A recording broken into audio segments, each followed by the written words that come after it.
Salam. Salam Silenangro yang mulia hati.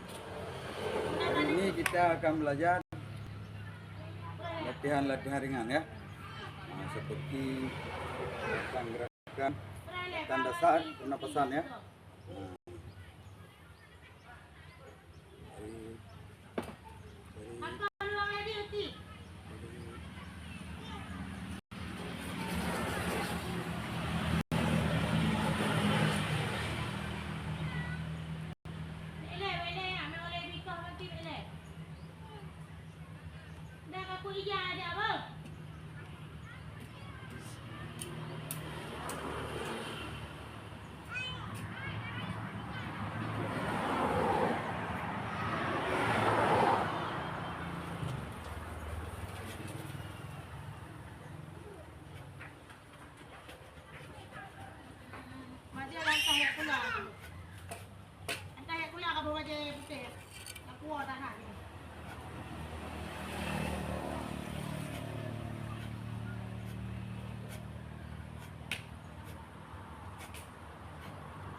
Oke, salam Silenangro yang mulia hati.